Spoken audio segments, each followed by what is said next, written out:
So let's hit the market street for the first time today.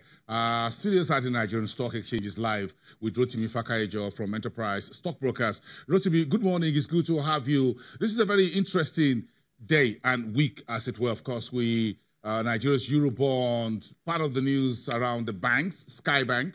It looks like the wages of sin is still there as far as the NDIC and Central Bank and the investigators are concerned. Then we have the Diamond Bank and Access Bank denying they are in any romance which may lead to corporate wedlock. These are some of the news making the headlines this morning. Take your pick. Let's start with this Diamond Bank and Access Bank. With the way it is, I think we need to tread very softly concerning this because we've seen this kind of thing happen over and over again.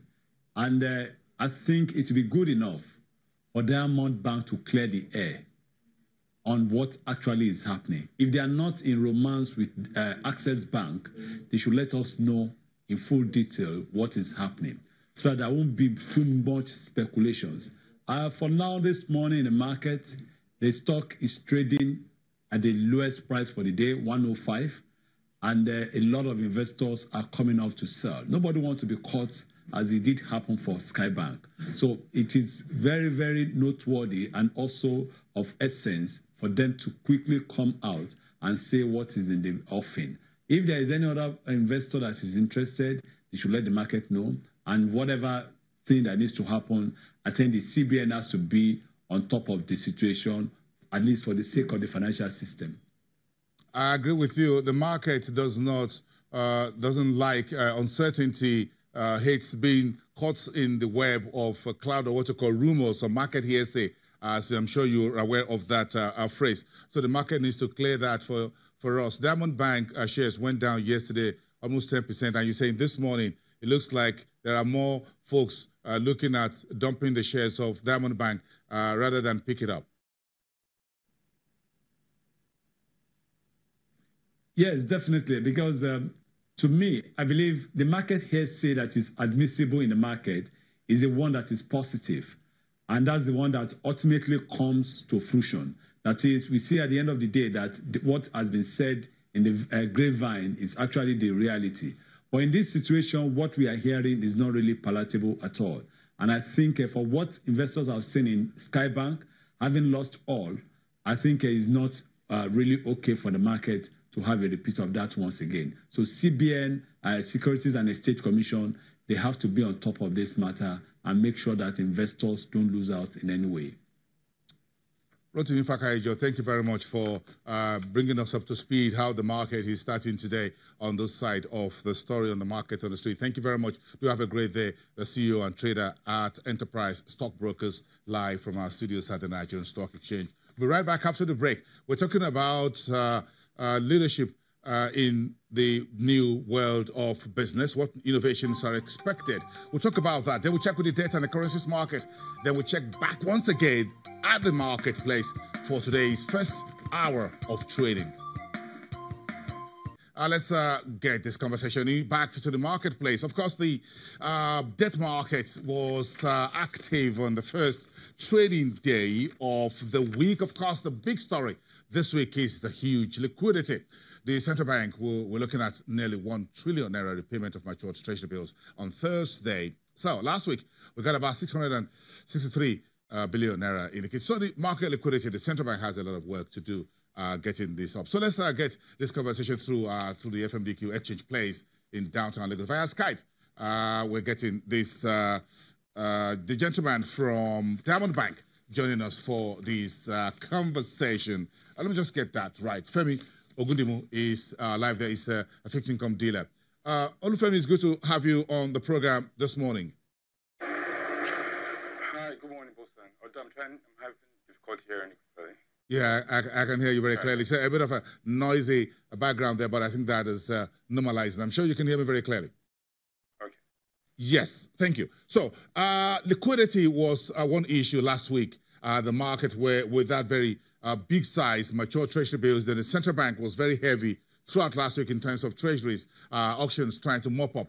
What's the outlook for the current week? We understand close to 1 trillion naira will be maturing as well on Thursday. Repeat that, please. Sorry. Yeah, so what's the outlook for the market week as far as liquidity is concerned and the efforts of the central bank to rein in this level of liquidity? Market currently stands about 500 billion as of yesterday's closing update. So you will notice that the market, the liquidity in the market caused the rates to. Okay, market wasn't very sure what the rates was. That's for the money market. So rates went as high as 7%, then dropped and closed at 6%. Now for the market, the way it affected the fixed income market was on the treasury bills. We saw a lot of buying interest from the players, mostly because they had so much liquidity and they were not sure what to do with the funds. Although I would have expected that they would have waited till the auction, which is on tomorrow and on Thursday, where they can possibly get higher yield for their funds. But I think the liquidity they had just seems to be something that they had to work on right now. So there were more buying interest on the short-term maturities, and and that was what they had yesterday. But generally, but on the bond market, we saw a different reaction actually. On the bond market, we saw players even selling down at the bond market. We even expected that they were buying, considering there was Eurobond roadshow in London going on currently in London, and we expected that market will be buying at the bond market.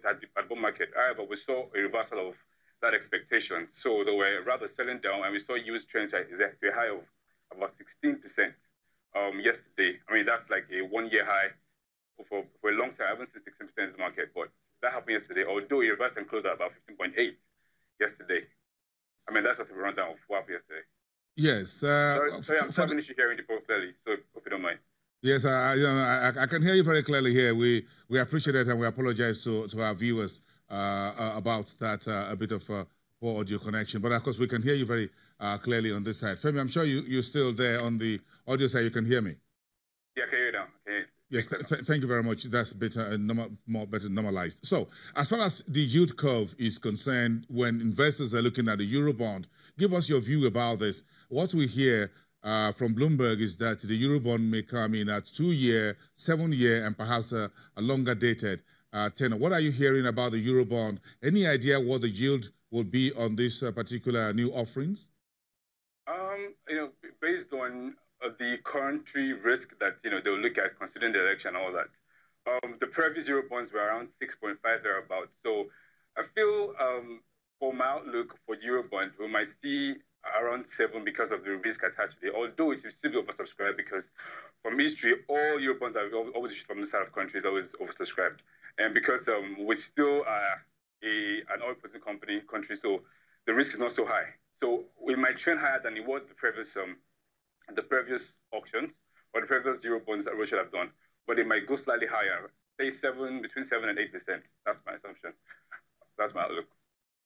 Okay, but if we come back home and look at the liquidity with the maturing treasury bills on Thursday, you talk about the market liquidity about $500 billion naira. Yesterday when we started the week, do you think the central bank will be as aggressive as last week when it comes to treasury auctions in the current week? Yeah, I mentioned that at the bond market, we saw yield trend to a level of 16%. I feel strongly that the treasury bills market might also mirror what's happening on the bond side. The reason being, we've seen that our crude oil price is dropping. I think it's about $68 a barrel right now. The reserves are dropping pretty fast. It's about 41 billion. Right? And so you don't want to see a run on your reserves at this point in time, maybe exit of the foreign investors. And considering the election coming up, market players you would expect that CBN would want to keep the current investors, happy by increasing yields to a higher level. So I feel at this next auction, which is tomorrow, and the one coming up on Thursday, yields should at least trend higher a bit. But if not now, the next auction perhaps. But I'm pretty sure that yields will continue to trend higher for a bit in the short term to medium term. So you folks are positioning for next week's Monetary Policy Committee meeting, aren't you? Yes, we are. Yes, we are actually. Although CBN is still going to be maintain their tightening position, and instead of rather increasing yields, they will rather move the rate at the treasury bills market, NCB auctions, and the bond market. That's what runs paid. But for the NPR as a next option, I think they will still maintain where they are currently, which is 14%. Femi Ogundimu, thank you very much. Fixed income dealer at Diamond Bank, live to us from FMDQ Exchange Place in downtown Lagos. Thank you very much. Have a great day. Okay, oil prices around $69 a barrel. So that's the Brent crude for May 2019 delivery. Let's come back up to you after the break.